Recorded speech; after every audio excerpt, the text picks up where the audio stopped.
And I would say the biggest thing for me, I guess biggest selling point, is that one, it's a dually 4x4 solid front axle, but it was purchased single owner by a gentleman that I believe worked for SpaceX, and he never towed with the vehicle. So you have a damn near 30,000 mile F350 that's never been towed with. So I guess that's a selling point right there. You're essentially buying a broken in brand new truck that's never been towed with. So that's pretty awesome. We'll see. I'm gonna go check out a few other vehicles, and maybe we can make a deal work over here. All right, guys, fast forward about a week, and we've picked up the, sorry about that, we picked up the F350, the same exact one, the only one that I went to go see. I probably visited maybe 3 or 4 F250s, nothing I was super fond of, but yeah, we picked up the pinstriped F350. I think I got a crazy deal on it. The out the door price worked out to be right around 41.7 something. I gotta double check, but it definitely 41 or 41.8. Initially I thought to myself, like, hey, I'm a shrewd negotiator. I like getting the best deal possible. I get very uncomfortable.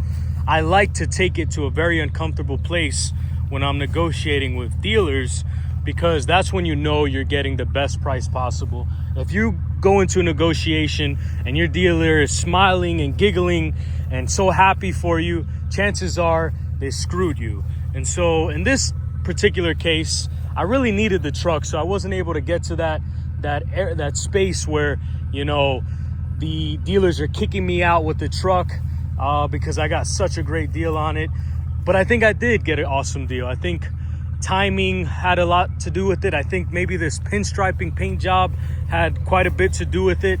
Maybe not the hottest seller.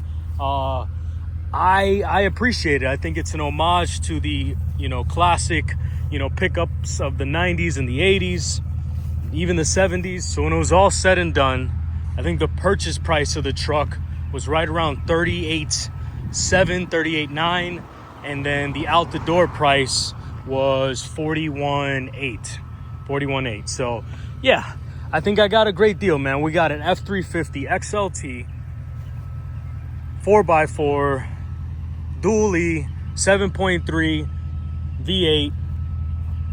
I'm super excited. I'm super excited adding this to the fleet. How much easier it is going to be to tow and move, you know, some of the heavier weights I plan on adding to my business. Again, I have an equipment rental business. We'll get more into that in another video, but I think this truck is going to be a game changer for me.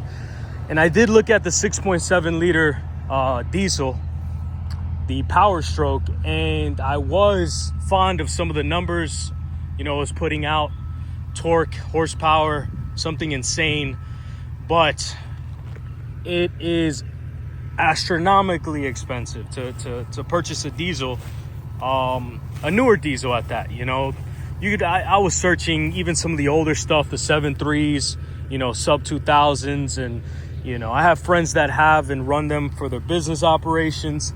I guess the only issue or downside to those 7.3s is, yeah, they're hogs and they're going to keep going, but they're very finicky, and there's always going to be something, you know, whether it's injectors or this or that, and you're breaking down on the side of the road because of this. And yeah, it might be simple stuff, but it's just, I can't deal with the downtime of having a truck that's a little bit older and finicky. So yeah, we went with the 2022 29. The dually speaks for itself.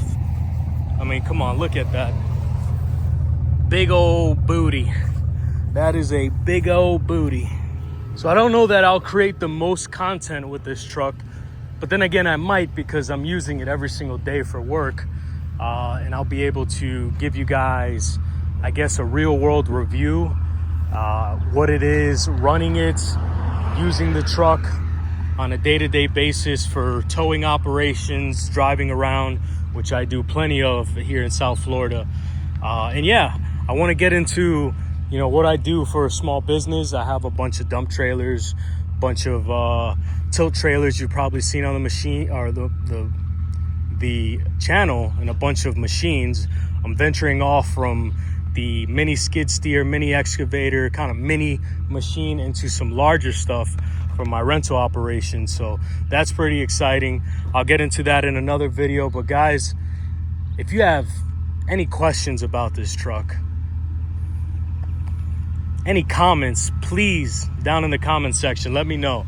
I mean, you don't see them at all. I don't think I've probably seen one, maybe two times over the last couple of years, these F350 dually regular cabs. You do not see them that often. So pretty sweet truck. Again, thanks so much for watching, guys. Have a blessed one. Be safe.